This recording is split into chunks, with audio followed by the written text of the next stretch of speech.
सरस्वती शिशु विद्या मंदिर नयागढ़ में चलित वर्ष मैट्रिक परीक्षा सफलता। चलित शिक्षावर्ष 2023-24 मैट्रिक परीक्षा सरस्वती शिशु विद्या मंदिर नयागढ़ फलाफल 100% होईछि। A2 रे 20 जन, B1 रे 22 जन, B2 रे 23 जन, C रे 11 और डी रे 1 जन, एहीपरि मोट 77 जन छात्र छात्री उत्तीर्ण होइछन्ति। अपराह्न 1 घटिका समय विद्यालय रे कृति छात्र छात्री मानकु नेई एक मेधावी अभिनंदन कार्यक्रम करा जायतिला। मुख्य अतिथि भावे विद्यालयर सभापति केशव चंद्र राउतराय दीप प्रज्वलन करथिले।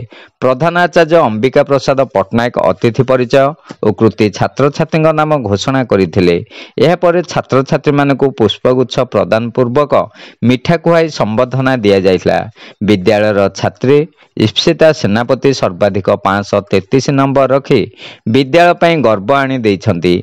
सेहीपरि शिक्षा विकास समिति ओडिशांक तरफरु करा जायथिबा श्री भारती कृष्ण गणित प्रतिभा परीक्षा रे प्रथम 10 जणक मध्यरे तृतीय श्रेणी आयुष कुमार प्रधान 5म स्थान, गिरीश कुमार घड़े 8म स्थान, नवम श्रेणी जगदीश घड़े 7म स्थान, आशीष कुमार प्रधान 9म स्थान अधिकार करिसेंति। सेहीपरि प्रादेशिक मेधावृत्ति परीक्षा रे सोहन पंडा, आशीष कुमार प्रधान और मीर आसिफ एही 3 जण छात्र 8म स्थान अधिकार करी विद्यालय ପାଇଁ गर्व आनिथिबारु सेमानकु मध्य संबोधित करा जायतिला।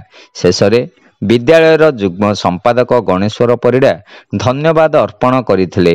परिचालना समितिर सदस्य प्रधानाचार्यଙ୍କ प्रत्यक्ष तत्वावधान और समस्त गुरुजी गुरुमांक सहयोग कार्यक्रमटी साफल्यमंडित होइथिला। शिवनारायण दास का रिपोर्ट, खंडपड़ा वार्ता।